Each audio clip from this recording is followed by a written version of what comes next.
الشیطان الرجیم بسم اللہ الرحمن الرحیم الحمد للہ رب العالمین والصلاة والسلام علی اشرف الانبیاء والمرسلین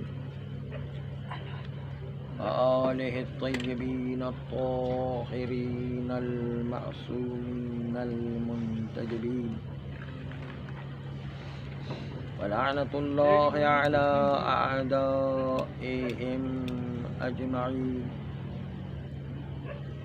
من الآن الى قیام یوم الدین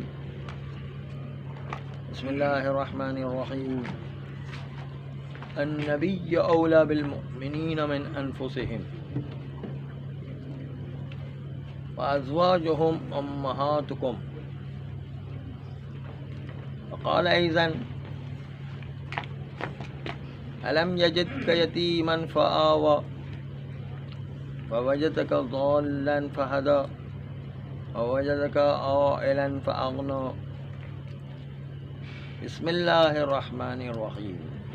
ایک درود بھیج دے محمد اللہم صلی علی محمد و آل محمد. کچھ لوگ تو یہ سمجھے ہوں گے کہ مولانا صاحب بسم اللہ کہہ کے کچھ بھول گئے، لیکن ایسا نہیں ہے، بلکہ بسم اللہ ایک مصلحت کے تحت آخر میں کہا گیا ہے. وہ آپ ابھی دیکھیں گے، اس لیے کہ آپ نے پرانے زمانے کے حکیموں کو سن رکھا ہوگا کہ حکیم حضرات ایک دوائی رکھتے تھے جس کا نام تھا امرت دھارا. یہ امرت دھارا وہ دوائی ہوتی تھی جو ساری بیماریوں کا علاج ہوا کرتا. ساری بیماریوں میں چاہے کوئی بھی بیماری ہو اس کو کھا لیں تو امرت دھارا اس کا علاج کر دیا کرتی. کسی کو بخار ہو رہا ہے تو امرت دھارا کھا لیں، کسی کو کھانسی آ رہی ہے تو امرت دھارا کھا لیں، کسی کو نزلہ ہو رہا ہے امرت دھارا کھا لیں، کسی کو زکام ہو رہا ہے امرت دھارا کھا لیں، کسی کو سستی ہو رہی ہے امرت دھارا کھا لیں، کسی کو دانت میں درد ہے امرت دھارا کھا لیں. ہر کام کے لیے امرت دھارا علاج تھا. پہلے زمانے حکیموں کے پاس میں تو بلکہ ہر گھر میں رکھتے تھے تاکہ ایمرجنسی میں سارا جو ہے کام آ سکے. آج کل تو نئی نئی دوائیاں آ گئی ہیں، بہرحال کیمیکل دوائیاں جو اتنی کام کی نہیں ہیں، لیکن بہرحال اس زمانے میں جو بڑے آسان سستی اور بالکل ایمرجنسی میں علاج، کم از کم رات آسانی سے آدمی کی گزر جائے. پھر بعد میں جو ہے صبح کوئی بڑا علاج کروانا تو وہ کر سکتے تھے، لیکن عارضی طور پر وہ سب کا علاج ہوتا تھا. تو امرت دھارا جو ہے وہ جس طریقے سے ہر بیماری کا علاج کرتا تھا، بسم اللہ الرحمن الرحیم بھی لوگوں نے ایسا بنا دیا. شروع کرتا ہوں اللہ کے نام سے جو رحمان اور رحیم ہے. اللہ رحمان اور رحیم ہے، اس کو بہانہ اور نعرہ بنا دیا. یہ سے پوچھا گیا کہ بھائی تم نماز کیوں قضا کرتے ہو؟ کہتا اللہ رحمان اور رحیم ہے. یہ تو کہتے شراب کیوں پی رہے ہو؟ اللہ رحمان اور رحیم ہے. یہ تو کہتے زنا کیوں کر رہے ہو؟ کہا اللہ رحمان اور رحیم ہے. یہ تو کوئی جھوٹ کیوں بول رہے ہو؟ کہا اللہ رحمان اور رحیم ہے. کوئی جو ہے فراڈ کیوں کر رہے ہو؟ کہا اللہ رحمان اور رحیم ہے. غیبت کیوں کر رہے ہو؟ تہمت کیوں لگا رہے ہو؟ اللہ رحمان اور رحیم ہے. یہ ہر چیز میں بسم اللہ الرحمن الرحیم اللہ رحمان اور رحیم کو داخل کر دیا، اور ہر چیز میں سمجھتے کہ جو ہے ہر چیز کی نجات رحمان اور رحیم. یہ کیا یہ بسم اللہ الرحمن الرحیم کا معنی ہے؟ اس طرح کا معنی کیا جاتا ہے. ہر چیز میں جو ہے گناہ کرتے جاؤ رحمان اور رحیم کہتے جاؤ، نعرہ رحمان اور رحیم کا لگاؤ. کیا یہ بسم اللہ الرحمن الرحیم کا؟ اس کا مطلب تو یہ کہ ہمارا رسول جو ہے وہ بیچارے سب کو اخلاقیات سکھا کر، دین کی تعلیم دے کر اخلاقیات سے اچھا بنائیں، تربیت دیں، اس کو جو ہے تعلیم دیں، اور بسم اللہ الرحمن الرحیم خدا کی آیت اس کو خراب کر دیں. کیا اللہ کی آیت خراب کرنے کے لوگ؟ تو اس کا مطلب یہ کہ ہر برائی کرو اور رحمان اور رحیم کا نعرہ لگا لو. ہر آدمی جو ہے ہر برائی کرے اس میں نعرہ لگائے رحمان اور رحیم، بسم اللہ الرحمن الرحیم. کیا یہ معنی کریں گے ہم؟ اس طرح معنی کریں تو پھر جو ہے قرآن، رسول کا آنا، ائمہ کا آنا سب باطل ہے. سب کو لانے کی ضرورت کیا ہے؟ ہم کہیں گے اللہ رحمان اور رحیم ہے، جو گناہ چاہے مرضی کرتے رہو گے، اللہ رحمان اور رحیم۔ پھر قرآن کی ضرورت کیا ہے؟ پھر اہل بیت کی ضرورت کیا ہے؟ پھر نبی کے آنے کی ضرورت کیا ہے؟ انبیاء کے آنے کی ضرورت کیا ہے؟ صحیفہ آسمانی کے اترنے کی ضرورت کیا ہے؟ سب خالی نعرے ہی لگانا ہے رحمان اور رحیم ہے، تو بس پھر کیا، پھر کسی چیز کی کیا ضرورت ہے؟ ہر گناہ کرو نعرہ لگاؤ رحمان اور رحیم، ٹھیک ہے کیا؟ اس طرح کا مطلب ہوا تو کیا بسم اللہ الرحمن الرحیم کا یہ معنی ہے؟ اگر یہ معنی لیں تو قرآن و اہل بیت و ائمہ معصومین و پیغمبر و انبیاء کرام اور صحیفہ کاملہ اور صحیفہ آسمانی سب کے سب باطل ہو جائیں گے۔ کسی کی کیا ضرورت ہے؟ سب جو ہے نعرہ لگے، ہر برائی جو تمہارے دل میں ہوتی ہے وہ کرو اور رحمان اور رحیم کا نعرہ لگاؤ۔ کیا رحمان اور رحیم ایسا معنی کریں گے یا نہیں؟ اس کے اندر کچھ پابندی ہے، بلکہ مطلب اس کا یہ ہے جو سورہ افتتاح میں جو ماہ رمضان میں پڑھنے کو بہت خاص تاکید کی گئی ہے کہ آپ دعائے افتتاح کو ہر روز ماہ رمضان میں پڑھیں، اس میں اسی پیغام کو دیا گیا ہے۔ خالی اللہ رحمان و رحیم نہیں ہے، جبار و قہار بھی ہے، تو دونوں کی اپنی اپنی جگہ ہے نا۔ رحمان و رحیم وہاں پر ہوتا ہے جہاں رحمت کی جگہ ہوا کرتی، رحمان و رحیم وہاں پر نہیں ہے کہ جہاں پر جو ہے رحمت کی جگہ نہیں ہے۔ اسی لیے دعا افتتاح کا یہ جملہ آپ ملاحظہ فرمائیں، دعا افتتاح میں یوں کہا گیا، دعا افتتاح کے جملے جو ہے ملاحظہ کریں گے، ایقنت انک ارحم الراحمین فی موضع العفو والرحمہ، یہ جو ہے دعا افتتاح کا جملہ ہے، اس میں کہا مجھے یقین ہے، اس میں کوئی شک نہیں ہے کہ اللہ کی رحمت اللہ کے غضب پر غالب ہے اور اللہ ارحم الراحمین ہے، لیکن اس کا مطلب یہ نہیں کہ ہر جگہ پر ارحم الراحمین اور رحمان الرحیم کا نعرہ لگا کر ہر برائی جو چاہتے ہیں انجام دو، یہ مطلب نہیں۔ اسی لیے جو ہے دعا میں یہ جملہ آیا، ایقنت انک ارحم الراحمین فی موضع العفو والرحمہ، مجھے یقین ہے کہ پروردگارا تو ارحم الراحمین ہے، ارحم الراحمین سب سے زیادہ رحم کرنے والا، یقیناً سب سے زیادہ رحم، لیکن کہاں پر؟ فی موضع العفو والرحمہ، اس جگہ پر کہ جہاں پر بخشش کی جگہ ہو اور رحمت کی جگہ ہو، وہاں تو سب سے زیادہ رحمت کرنے والا، تو ارحم الراحمین ایسی جگہ میں جہاں بخشش کی جگہ ہو، جہاں رحمت کی جگہ ہو، وہاں پر تو سب سے زیادہ رحمت کرنے والا۔ مثلا کسی آدمی سے کچھ سستی کی وجہ سے ایک نماز قضا ہو گئی، اب وہ توبہ کرتا اللہ کی بارگاہ میں کہ پروردگارہ مجھ سے سستی ہو گئی اور نماز کو قضا کر رہا ہوں، مجھے معاف فرما دے۔ یہاں توبہ کرے گا تو اللہ ارحم الراحمین ہے، اللہ سب سے زیادہ بخشنے والا ہے۔ کوئی آدمی جو ہے جب جوانی میں اس کو روزے کے احکام اتنے معلوم نہیں تھے، اب معلوم ہو گئے، اللہ کی بارگاہ میں توبہ کرتا پروردگارہ مجھ سے غلطی ہو گئی، مجھے معاف کر دے اور میں اس کا کفارہ دوں گا، اور روزہ رکھنا شروع کر دیتا ہے اور توبہ کرتا اللہ کی بارگاہ میں، اللہ ارحم الراحمین ہے، وہاں پہ بخشے گئے نہیں۔ کوئی آدمی جو ہے وہ خمس و زکوٰۃ نہیں دیتا تھا، اب اس کو پتہ چلا کہ خمس و زکوٰۃ بھی واجب ہوا کرتی ہے، اور اس نے اپنی ذمہ داری کو پہچان کر کے اللہ کی بارگاہ میں معافی مانگی کہ پروردگارہ مجھے معاف کر دے کہ میں نے ابھی تک خمس و زکوٰۃ ادا نہیں کیا، اب سے میں جو ہے اپنے وظیفے کے مطابق خمس و زکوٰۃ ادا کروں گا، اور میں پچھلے کی معافی چاہتا ہوں۔ تو توبہ کرے گا تو اللہ ارحم الراحمین ہے، یہاں پر جو ہے بخشش کی اور رحمت کی جگہ ہے، یہاں پر بخشش ہوگی، کیونکہ یہ رحمت اور عفو درگزر و بخشش کی جگہ ہے، وہاں پر خدا جو ہے اس سے زیادہ کوئی اور رحم کرنے والا کوئی نہیں ہے جتنا اللہ رحم کرنے والا۔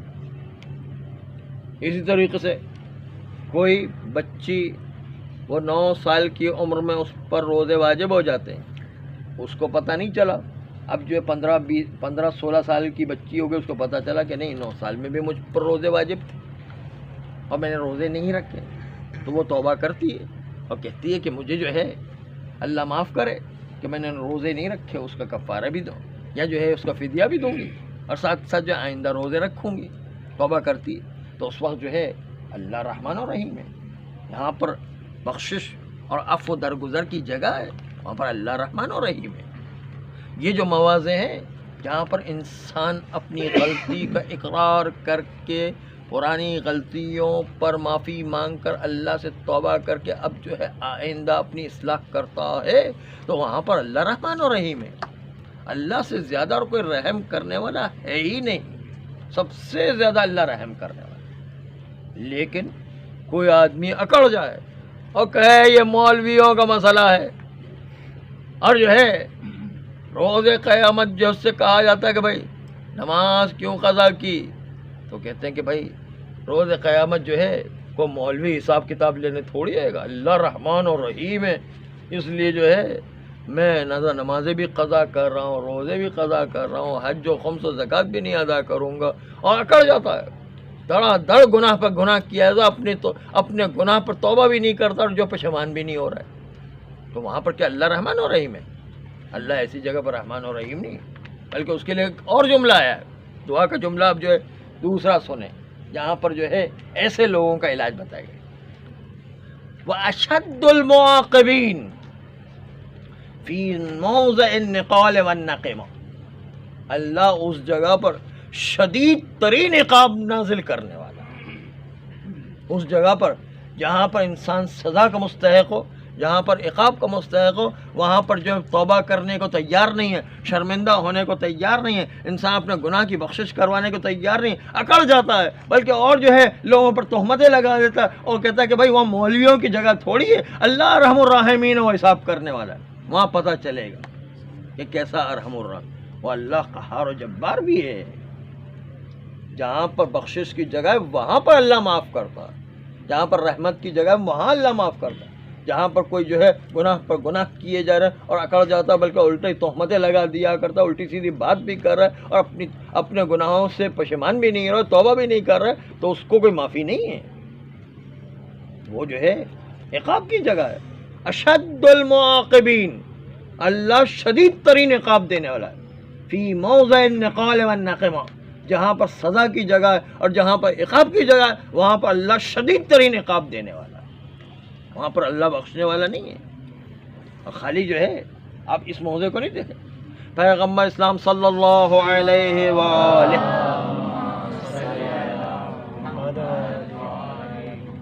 کتنے نرم دل اور کتنے با اخلاق تھے، اتنے با اخلاق تھے کہ قرآن نے ان کے اخلاق کو اخلاق عظیم قرار دیا، اور اتنے نرم دل کہ ہر وقت امت کی فکر میں رہا کرتے، لیکن اس کے باوجود آپ دیکھیں کہ جب مکہ معظمہ میں حج کرنے کے لیے جاتے ہیں یا عمرہ کے لیے، تو انسان باب السلام سے داخل ہوتا ہے، خانہ کعبہ کے 100 دروازے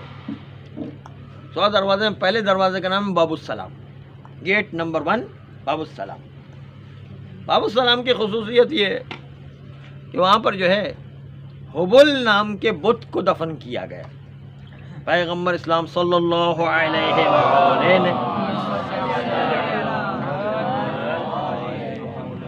وہاں پر جو عرب کا سب سے بڑا بت تھا حبل، جب اس کو توڑا گیا، مولا علی نے اس کو خانہ کعبہ پر سے گرایا، ٹوٹا، تو کہا اس کے لاشے کو لے جاؤ اور باب السلام کے دروازے پر جا کر کے دفن کرو، تاکہ جو ہے جو بھی مسلمان اس کے اوپر سے گزرے تو اس کے بت کو کچلتا ہوا رونتا ہوا جائے، تاکہ جو ہے یہ ہر آدمی شرک و بت پرستی کی لعنت سے دور رہے، اس لیے جو ہے وہاں پر حبل کے لاشے کو دفن کیا گیا تاکہ لوگ اس کو کچل کے جائے، اس کو رونتے ہوئے جائے، اس کو ذلیل کرتے ہوئے جائے، اور بت پرستی کو جو ہے انسان اپنے پیروں تلے رونتا ہوا جائے، اس لیے پیغمبر اسلام خاص طور پر اس کو جو ہے دفن کروایا اور مستحب قرار دیا کہ جو بھی خانہ کعبہ میں داخل ہو رہا ہے اس کے لیے مستحب ہے کہ باب السلام سے داخل ہو، تاکہ حبل بت کو اپنے پیروں تلے کچلتا ہوا جائے۔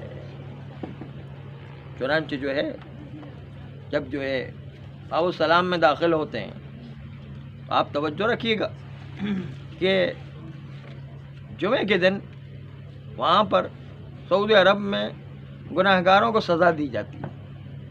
ایک دفعہ جو ہے ہوا یہ کہ ہر جمعے کو سزا دی جاتی ہے، ہر روز جو ہے ہر جمعے کو جو سزا دی جاتی ہے وہاں پر جمع ہو کے جو ہے وہاں کا حاکم قتل کرنے کا کام بھی کرتا ہے، انگلیاں کاٹنے کا کام بھی کرتا ہے، اس کی اسٹوننگ کا کام بھی کرتا ہے، لوگوں کو پتھر سنسار کرنے کا کام بھی کرتے ہیں۔ چنانچہ ایک مولانا صاحب نقل کر رہے تھے کہ میں ایک دفعہ دیکھنے کے لیے گیا، باب السلام سے داخل ہو گئے، دیکھا کہ ہجوم جا رہا ہے۔ میں نے کہا شاید کوئی نیاز مل رہی ہے یا کوئی تحفہ بٹ رہا ہے یا کوئی چیز کھجوریں بٹ رہی ہے۔ ایک مرتبہ جا کے دیکھا تو جو ایک گناہ گار کو سنسار کیا جا رہا ہے۔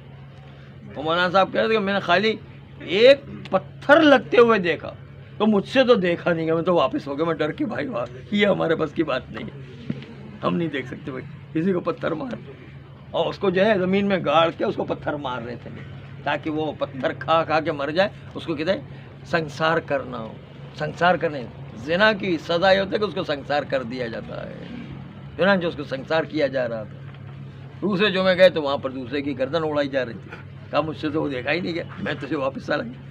یہ ہمارے بس کی بات نہیں کہ ہم خون دیکھیں، یعنی تو ہم سے دیکھا نہیں جاتا، لیکن پیغمبر اسلام صلی اللہ علیہ وسلم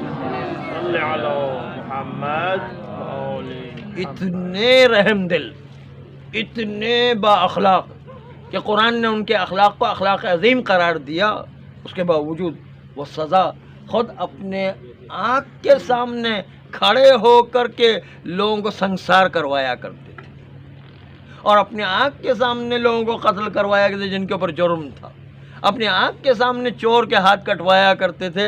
تو یہ سزائیں رکھی گئی ہے، اور یہ انسان کے رحم دل ہونے، نرم مزاج ہونے، اس سے کوئی منافات نہیں رکھتا۔ مصلحت معاشرے کو قائم کرنے کے لیے ضروری ہے کہ دشمن اور جو ہے وہ مجرم کو سزا دی جائے۔ اگر مجرم کو سزا نہیں دے گا پورا معاشرہ خراب ہو کر کے رہ جائے گا۔ قرآن نے بھی اعلان کیا وَلَكُمْ فِي الْقِصَاصِ حَيَاةٌ يَا أُولِي الْأَلْبَابِ،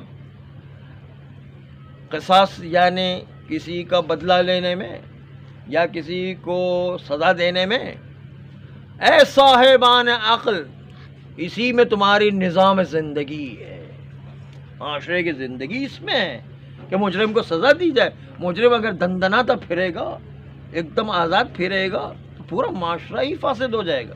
اسے مجرم کو سزا ملنا چاہیے، چنانچہ مجرم کو سزا دینے کے لیے بڑا دل پر ہاتھ رکھ کے اس کو سزا دینا پڑتی۔ پیغمبر اسلام نے دل پر ہاتھ رکھ کر سزا دیا کرتے تھے، اتنے نرم دل ہونے کے باوجود، اتنا اخلاق عظیم ہونے کے باوجود۔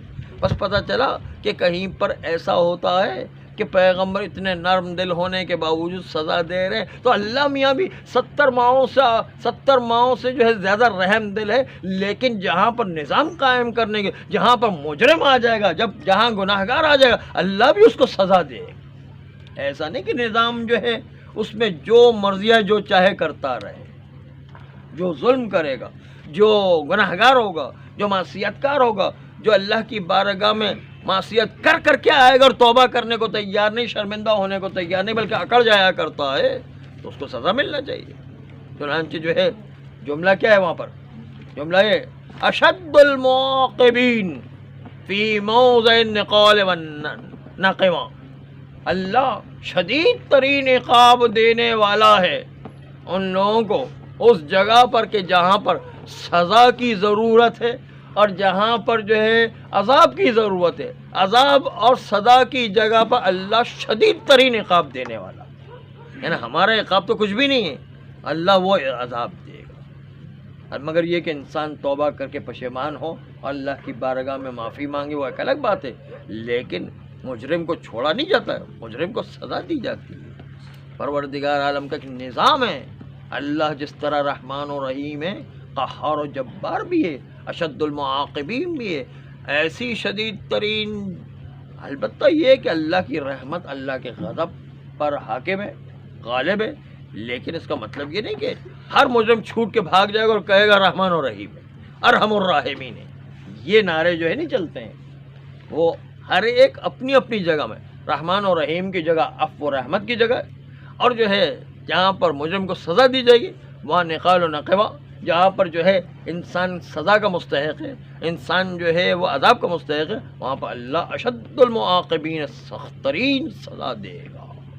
پروردگار ہم سب کو ان عذاب سے محفوظ فرما۔ اللہ ہمارے گناہ کبیرہ و صغیرہ کو معاف فرما، آئندہ بھی گناہوں سے بچنے کی توفیق عطا فرما، نسلاً بعد نسل ایسی اولاد عطا فرما جو روز قیامت تک امام زمان علیہ السلام کے سچے سپاہی قرار پائے، ان کے اعوان و انصار میں شامل کر کے جامع شہادت میں۔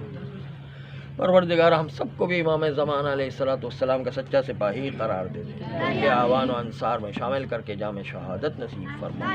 ان اللہ و ملائکتہ یصلون